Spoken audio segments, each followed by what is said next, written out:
Hey everybody, what's up? It's your girl Bondy Blue, and I am back for another Ready to Love review, you guys. All right, so let's just go ahead and get right into my notes. Also, check out my new merchandise. If you haven't seen the new merchandise with the graphics on them, you should definitely check them out on my on Teespring. I haven't put them on my website yet, but I'm going to today. Okay, so Tommy meets with the women so that they can discuss how they're all feeling collectively about the last 3 men. Tiffany says that she's had some communication issues with Alex. Ashley, who is his other top girl, she hasn't had any issues at all. And I was just like, I guess that's telling us something, all right? Rita is still talking to her ex, even though she says they're not hanging out and it's very recent and they're going to continue to be friends, and whoever she's with is going to have to deal with the fact that she's going to continue to be friends with her ex. And I'm just like, so why did you come on the show? Okay. Then, okay, so Tommy meets, Tommy meets with the men. And he's giving the power back to the women. So the women will be telling the men who's going home next. The men are to meet with the ladies and their friends. So they meet with one of the girls, or maybe two. I feel like Aaron was the only one that only met with, he met with two, didn't he? He met with Stormy's people and he met with Angel's people, but he didn't meet with Courtney's people. Okay. Sorry, y'all. I had to, get it back in my mind. Anyway, but he has to, all the men have to meet with respective ladies and their friends. So Alex, Tiffany, and her friends go out first. They grill him, of course. They ask, does he see a future with Tiffany? And he says, yeah, but they have some issues to work through. Her feeling the need to micromanage him and get upset just because he didn't call her 30 minutes, 30 minutes later, like he said he would. He called her back the next day. She got upset about that. Now, look, I understand that, but as a woman who has dated in her life and who has dealt with quite a few men who knew that they were in some way God's gift to women, okay? They just knew. They just knew that it was a pleasure for me to be spending time with them, okay? You just know, okay? So here's the thing. You have to learn how to back the hell off. There is nothing that will drive a man more than you acting like you ain't trying to be bothered with him. And Tiffany is being a little bit too aggressive and too bitchy with how she's handling him, considering the fact that y'all are on a reality show in which he is dating other women. So you need to pull it back, sis. Like, that's just true tea. And he doesn't like being micromanaged. He doesn't like her bossy aggression. He feels like she needs to get that together. And when he leaves, one of her friends, because the other friend was right behind her with this crazy shit, but the one friend told her, girl, you need to bag back a little bit. You're doing a lot. Like, if he talked to you that day, don't trip because he didn't call you back that night. Like, it's okay. You need to just back up and chill out a little bit. Y'all are not at the point in the relationship where you should be expecting that much from him, as far as I'm concerned. And she feels as if she's settling if she does not ask for what she's asking for. And I'm like, all right, girl, you're going to be alone then, because nobody wants to be with a pretty bitch. Like, nobody wants to be with a woman who is, just so aggressive and annoying with the way she handles shit. Men will be with you. They will fuck with you. Will they marry you? Will they always want to be around you? Will they not cheat on you? I don't know. But I just kind of feel like you should back up. I feel like he should be chasing you, not the other way around. And if he ain't calling you, then you don't need to call him or text him until he decides to call you or text you again. Don't be sitting up there, oh, so you're not going to call me? Oh, so you just not going to call? See, I would never do that, y'all. I know everybody's different, but that's not me. I would not have done that at all. If he said he was going to text me back and he ain't never text me and I felt like I wanted to say something to him, I would have been like, hey, da-da-da-da-da.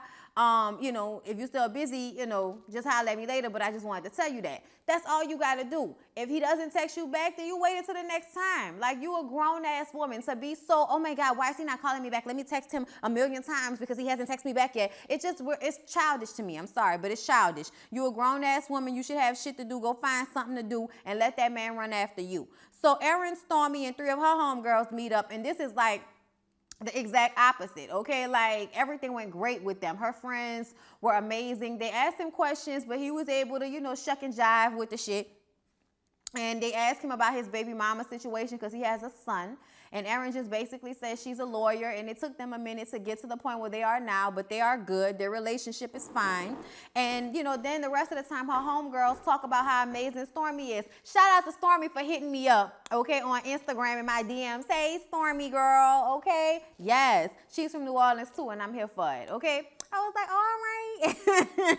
You know, I be bucked up when people from the shows I review hit me up.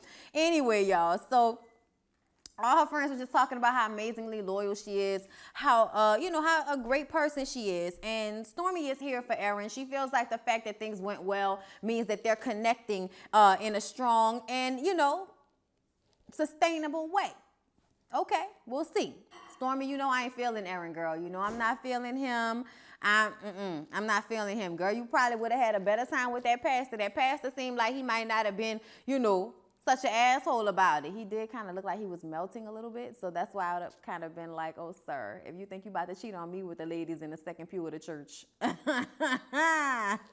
Okay, put your shit on blast. Michael and Shatava and her friends went hard at Michael. And Michael sometimes is teetering on the edge of egotistical in a way. Like, it scares me about him. Like, if y'all notice his African garb and the things that he wears, it just sometimes makes me think, okay, is he one of these men, you know, he's one of a child so bad, all that is he's one of these egotistical men that sees women as somebody that's just supposed to be cooking and cleaning. But then when he has these conversations and these interactions with women, I don't think that's how he thinks. But just ever so often, like, the girls questioned him, but it wasn't that bad. I mean, asking him if he was a man whore was kind of like, okay, so you don't know that they are on a dating show? Like, what are you talking about? Like, him dating 2 other women does not make him a man whore. Why would your homegirl date somebody on a dating show if that's an issue for her? You know what I'm saying? But Shatava felt like she wanted to let them question him, but she still kind of felt like, you know, they might be the reason why she ain't got no man. Okay? But Michael was not feeling them, and he joked and tried to make it seem like it was okay. But when he went back and talked to Tommy and the other men, her friends were definitely an issue for him. And I just kind of felt like, see, either it's an issue or it's not. Don't stand there in front of them women and tell them that, no, it's cool, especially when they tell you, you know, it was just the first time. We're not going to do you like that next time, whatever. I just felt like he was being fake a little bit. And if it's him being fake because he knows that kind of egotistical, you know, air that he might have about himself is unattractive, so he knows not to showcase that. You know what I'm saying? Like, it's something that might pop out once, you know, shit gets real between him and whoever he dating. He keeps picking these very strong-minded women, and sometimes I just feel like uneasy about how that's going to be eventually. Y'all let me know if I'm tripping. Y'all let me know if y'all was getting that same kind of feel of him when he was dealing with them women because they was questioning him. It just didn't seem like it was that harsh to me for the way he reacted. He didn't react bad, but he was feeling some type of way, and he let it be known later on. So that's what I mean by that. So Ashley and Shay go to get their nails done together so that they can talk about their respective men.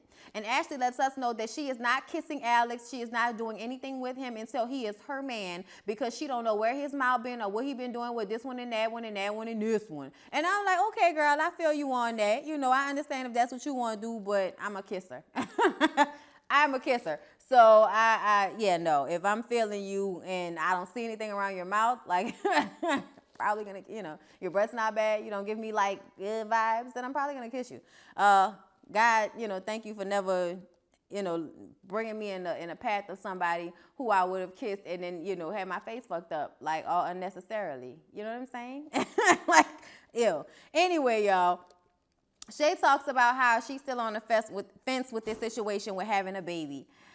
And she just really had a really hard time the first time, and she's questioning whether she wants to get herself into another 17, 18-year situation that she can't get out of as the mother. And I just kind of feel like that's her fear from what happened to her the first time. We'll get to that in a moment. Aaron showed up to his date with Angel, and I think he was there late.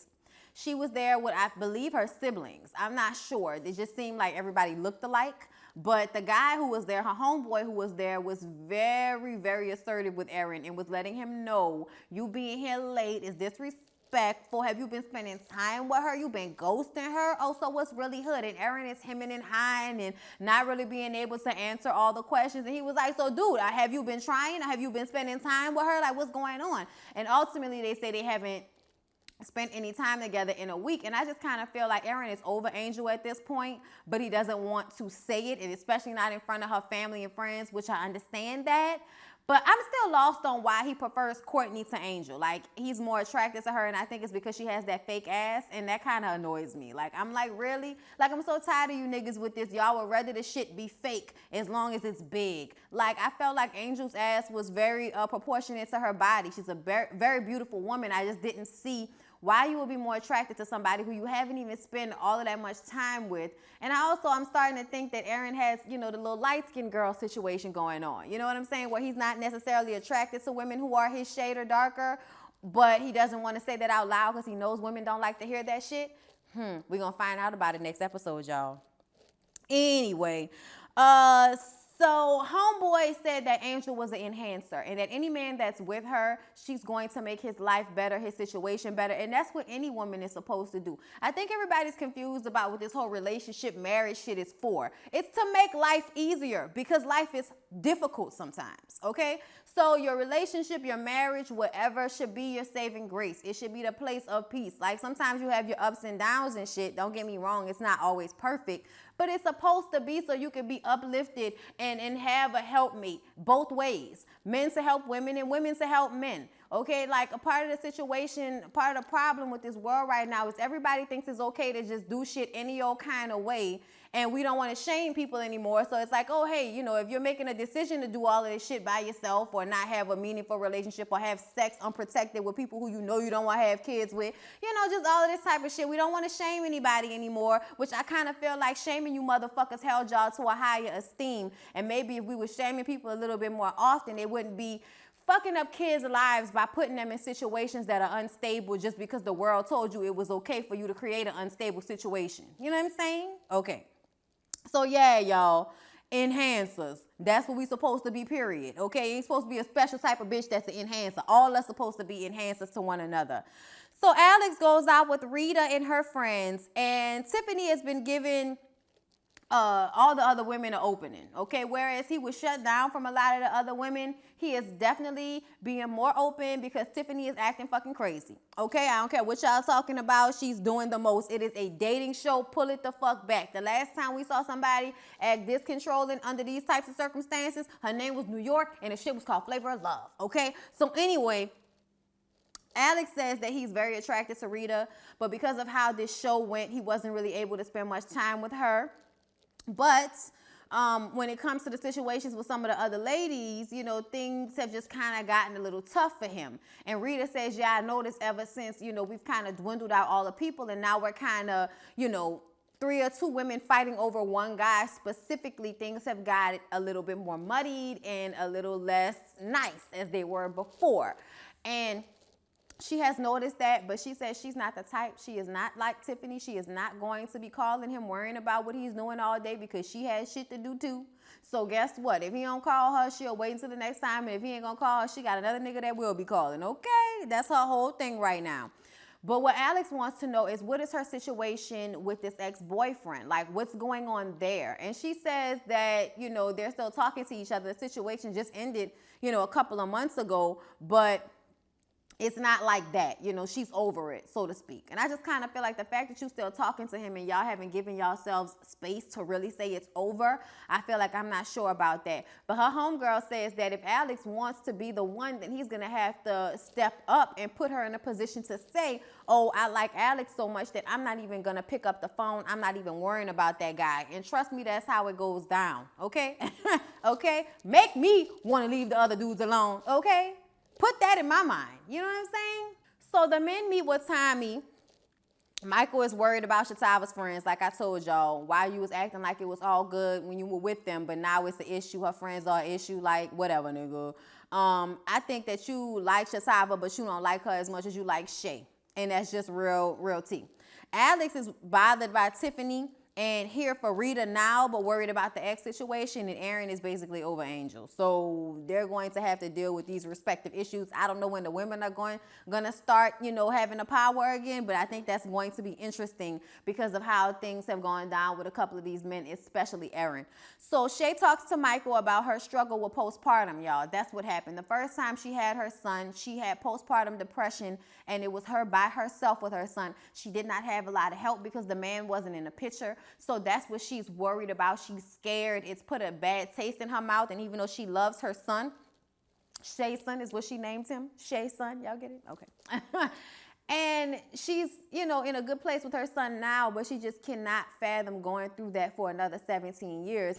And I think what she's not taking into account is the fact that Michael wants this more than she knows. Meaning that if you knew how much he really wanted a baby like you say you do, you probably wouldn't feel like he would leave you destitute with said baby, because it's something that he wants, not just something that he wants to have with you. Like when niggas be having sex with you and tell you, you know, oh, I want you to have my baby just so that they can nut all up in you. Like, niggas are really crazy with that shit. Like, and then you get a baby into this world and want to be on Mari talking about, it's not mine, it's not mine. Nigga, whatever, okay? Like, whatever.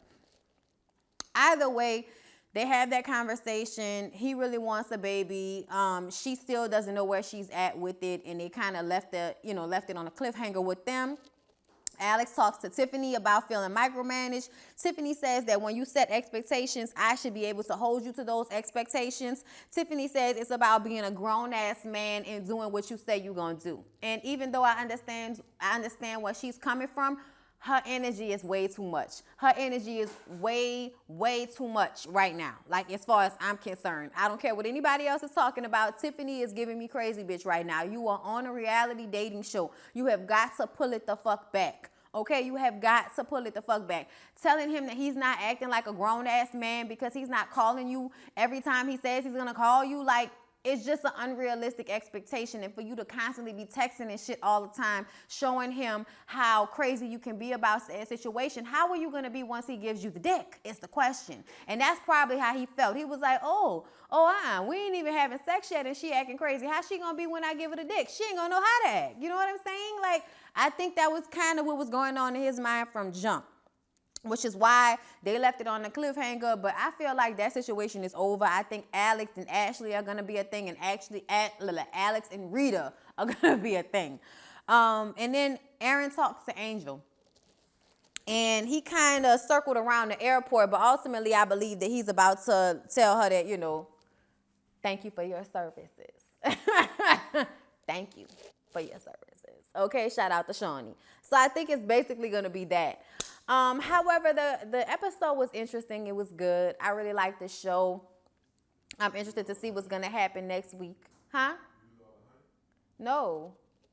It should be in the cabinet. Where the seasoning's at. Look again. But yeah, y'all, like I was saying, the show was good. The episode was good. I enjoyed it. I hope y'all enjoy the review. Please don't forget to like, comment, and subscribe to my channel if you have not already. And I will see y'all in the next.